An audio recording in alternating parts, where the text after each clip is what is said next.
अपने आंसू का बदला तुम्हारे रक्त से लूंगी।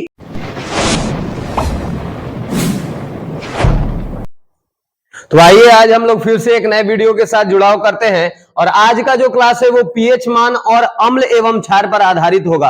आपके एग्जामिनेशन में पीएच मान से काफी क्वेश्चन जो पूछे जा रहे हैं उसको आप आसान तरीके से कैसे याद कर सकते हैं और ऐसा याद कुछ करें कि हमें भूलने की जरूरत ना पड़े, ऐसा कुछ याद हो कि कॉन्शियस माइंड तक बात हमारी पहुंच जाए। तो सबसे पहले एग्जामिनेशन में पूछा गया कि ये जो पीएच है इसका फुल फॉर्म क्या है, तो इसका पीएच का फुल फॉर्म है पोटेंशियल ऑफ हाइड्रोजन, यानी कि पीएच का फुल फॉर्म होता है पोटेंशियल ऑफ हाइड्रोजन। आगे हम लोग बात करते हैं कि ये जो पीएच स्केल होता है वो कहां से कहां तक होता है बाबू, तो पीएच स्केल होता है 0 से 14 तक, यानी कि पीएच स्केल कहां से कहां तक होता है, 0 से 14 तक होता है। तो अब हम लोग बात करते हैं कि जैसा कि मैंने बताया कि 0 से 14 के बीच में क्या आया, 7 आया, तो यानी कि अगर किसी का पीएच मान 7 है तो वो कैसा है, उदासीन है। पीएच मान अगर किसी का 7 है तो वो उदासीन है। अगर 7 से कम पीएच मान है तो वो क्या है, अम्लीय होगा। कैसा होगा, अम्लीय, अम्लीय होगा, यानी कि 7 से कम पीएच मान वाले क्या होंगे, अम्लीय होंगे। 7 से जितना ज्यादा वो कम होगा उतना ही ज्यादा अम्लीय होगा, और 7 से अधिक वाला क्या कहलाएगा, क्षार कहलाता है। ऐसा आप लगभग लोग जानते होंगे। एग्जामिनेशन में पीएच का फॉर्मूला भी पूछता है, -log 10 और H पे प्लस आयन होगा, -log 10 और H पर प्लस आयन होगा। तो यहां से ये 2-3 प्रश्न आपके एग्जामिनेशन में देखने को मिलते हैं। आइए अगले स्लाइड पे चलते हैं। तो कुछ पदार्थ मैंने लिया है जिसका पीएच मान आपको पता होना चाहिए। जैसे कि हम लोग बात करते हैं कि जल का पीएच मान कितना है, तो जल का पीएच मान 7 है और उसी जल में हम लोग नमक घोल रहे हैं, तो नमक का पीएच मान कितना होगा, तो नमक का भी पीएच मान 7 होगा। अब यहाँ पे सोडियम क्लोराइड पूछा था, तो नमक तारा याद बता, सोडियम क्लोराइड नहीं खे बता सकत तू, तो यहां पे सोडियम क्लोराइड का भी कितना होगा, 7 होगा। रक्त का, अब यहां पर देखिए क्या है कि एक लड़की कह रही है कि तुमने हमको धोखा दिया और मैं अपने आंसू का बदला तुम्हारे रक्त से लूंगी। फोन से बात कर रही थी, अचानक उसके घर में उसके गार्जियन आ गए, किससे बात कर रही है जी, तो बात नहीं कर रहे थे, कहे रो रही है तुम, हमारे शरीर में दर्द हो रहा है। कहां दर्द हो रहा है, तो यहां, ओ छोटी आंत में दर्द हो रहा है। यानी कि उसने क्या कहा, ध्यान से समझिएगा, उसने कहा कि मैं अपने आंसू का बदला तुम्हारे रक्त से लूंगी। और जब गार्जियन पूछे कि काहे रो रही है, तो कह रही है शरीर में यहां दर्द हो रहा है, तो उसके बाबूजी के अच्छा छोटी आंत में दर्द हो रहा है। यानी कि यहां पे कोरिलेशन है, रक्त, आंसू, मानव शरीर और छोटी आंत, इन तमाम सभी का पीएच मान कितना होता है, 7.4 होता है।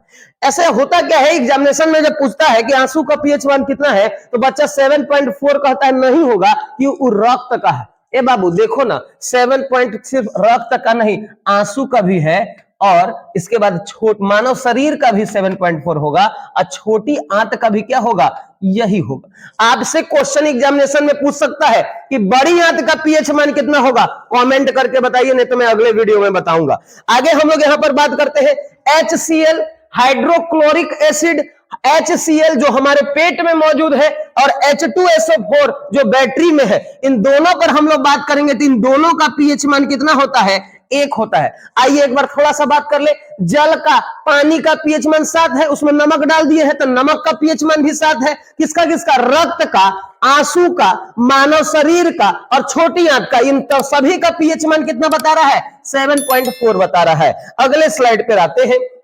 कहता है पदार्थ में देखिए यहां पर S³ है, यानी ट्रिपल S है, तो ट्रिपल S से कौन है, सेब है, सोडा है, सिरका है। तो सेब, सोडा, सिरका, इन तीनों का पीएच मान कितना है, 3 है। तीनों का पीएच मान क्या है, 3 है। S3 का पीएच मान 3 है। सेब, सोडा, सिरका, सेब, सोडा, सिरका, इन तीनों का पीएच मान कितना है, 3 है। आगे हम लोग बात करते हैं दूध का, तो कहता है कि महेंद्र सिंह धोनी खूब दूध पीता है और खूब छक्का चौका लगाता है, खूब छक्का चौका लगाता है, यानी कि दूध का पीएच मान कितना हो गया, 6.4 हो गया।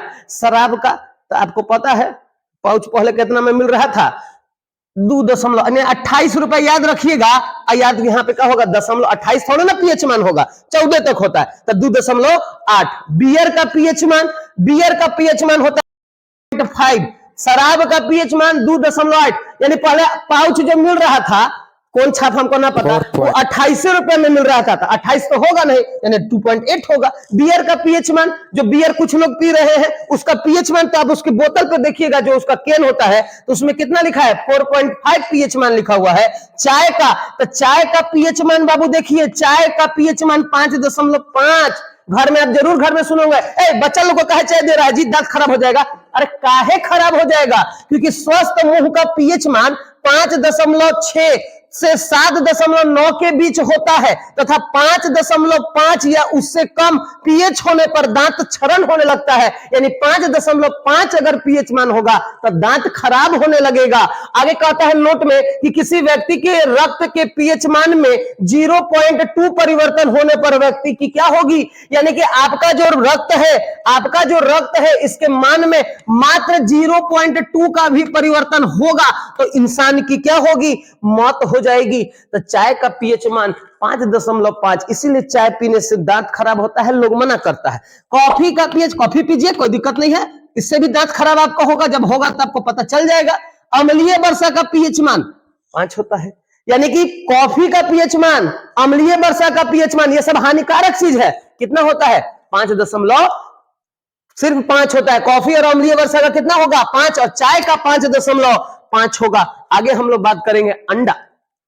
अंडा का पीएच मान, अरे कुछ लोग ऐसा है कि 7-8 गो अंडा खा जा रहा है, बताइए गर्मी के टाइम में भी 7-8 गो का खा जा रहा है अंडा, कितना 7-8 गो, के गो अंडा, 7-8 गो।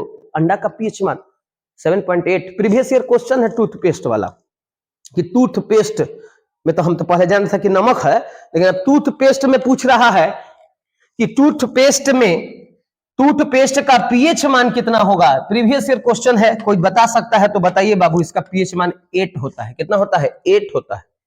मानव मूत्र का पीएच मान कहीं कहीं आपको 6 भी मिल जाएगा, अगर ड्यूरेशन में दिया है तो 4.8 से 8.4 तक होता है, और अगर आपको सिर्फ ऐसे ही दिया हुआ है तो कहीं कहीं आपको 6 भी देखने को मिलेगा। ड्यूरेशन में देगा तो 4.8 से 8.4 किसका, मानव मूत्र का पीएच मान। मानव लार का पीएच मान अगर हम लोग बात करेंगे तो 6.5। ये पाचन तंत्र अगर हम आपको पढ़ाते हैं तो उसमें बताएंगे 6.5 से 6.7 के बीच होता है। आगे हम लोग यहां पर बात करेंगे टमाटर। देखिए बाबू, टमाटर और टमाटर रस, ये एग्जाम में पूछा गया है, बच्चे कंफ्यूज हो जाएंगे, वो पढ़ के गए हैं टमाटर का पीएच मान तो 4.5 होता है, लेकिन अब टमाटर से हम लोग रस निकाल दिए, टमाटर का रस यानी कुछ चीज वेस्ट मटेरियल निकल गया, तब निकला है तो पीएच मान में भी क्या आया होगा, कमी आया होगा। तो 4.5 ना होकर अभी हो गया 4.1 हो गया, 4.1 हो गया। अब कहता है अचार के बारे में, तो पाव भर, अभी गए थे मेला में अचार लेने, तो कह रहा पाव भर 35 से 39 रुपया लगेगा, बताइए 35 से 39, तो आपका पीएच मान 0 से 14 होता है। तो आप बताइए 35 से 39 का मतलब क्या हुआ, मतलब बिल्कुल सही है आपका 3.5 से 3.9 के बीच हुआ। समुद्री जल बाबू, जल का कितना था, 7 था, नमक का कितना था, 7 था, और यहां पर पूछ रहा है समुद्री जल का पीएच मान, तो 8.4 हो जाएगा। समुद्री जल का पीएच मान कितना होगा, 8.4 हो जाएगा। आगे बात करेंगे अम्ल के बारे में और क्षार के बारे में। तो हम लोग यहां पर देखेंगे, पूछता है कि अम्ल जो है लिटमस को किससे किसमें बदलता है, क्षार जो है लिटमस को किससे किसमें बदलता है।